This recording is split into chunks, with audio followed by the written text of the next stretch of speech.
Homeostasis, a dynamic system returning to a similar path of balance, rather than returning to a previous point of balance.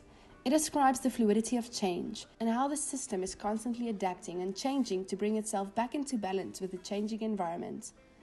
Our planet is imbalanced, and unfortunately livestock farming has contributed to it. It is our responsibility as agriculturalists to rebalance it. In livestock farming, valuable resources are used, and unfortunately in most cases abused, leading to a shortage of water, loss of biodiversity, and air contamination. Livestock farming produces 5 to 10% of the world's greenhouse gases, of which methane emissions by livestock contribute 28% to global methane emissions. All of the above are major contributors to climate change, and the effects thereof are only increasing.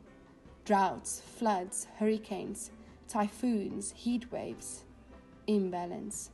As the climate changes, complete habitats and the species inhabiting them change, including parasites and disease vectors. A piece of land, previously a haven providing all the nutrients livestock need, is now disease-ridden with distasteful, low-quality plants.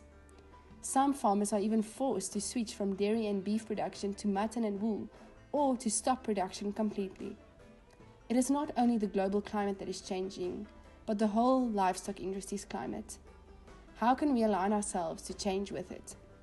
With adaptation, innovation, and management. Existing management practices that help to decrease the impact of livestock include the following: using feedlots and beef cattle that use half the amount of time and resources of extensive systems to finish a steer. Planning fodder flow to prevent the quality of forage to deteriorate and increase methane emissions. Managing grazing systems to retain soil moisture in order to reduce the need for irrigation. Using genetics to determine the performance potential of an animal to make sure we breed with the best animals. Innovative practices we can look at are the use of drone technology or automated recording systems that rely on ear tags and robotic gates to improve management and record keeping of livestock. We can even take a risk by using an abandoned mall like Sheermax Villa here in Pretoria. Add the correct lighting, proper water supply, and you can grow crops using hydroponics and farm with animals already used in intensive farming to create an urban vertical farm. But however great and innovative a farm mall may be, I don't believe a single product or farming strategy can be the answer.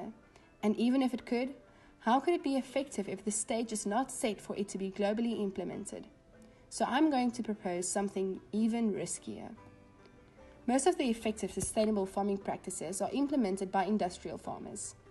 Inefficient farms, which mostly include non-industrial farms, do not share the same management strategies and are producing below their potential.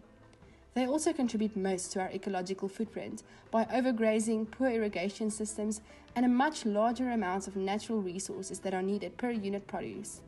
Sadly, their products are rarely market quality, so it is in vain. But the good news is that these farms leave a lot of room for improvement. Consequently, my proposal is as follows. Animal scientists and academics run courses through the year on farming practices that have been proven to decrease the ecological footprint of livestock, hence increasing the sustainability and the profit margin of the farm. For every course farmers attend in person or electronically, farmers receive credits. Agricultural mentors also visit these farms yearly to evaluate and confirm that it has been effectively implemented, hence certifying the farmers and their products both safe and sustainable, which allow these farmers to sell to any marketplace belonging to the system. More credits can be achieved with every step taken towards sustainable farming. To enter the system, farmers invest a yearly fee based on their previous year's gross profit. And before you get discouraged, smaller farms may be granted an amount of time and help from the mentors to reach the standard, after which they invest the moment they start earning. This investment fuels research and product development. The best part is this: any new discoveries made or products developed are shared with the farmers to be implemented immediately.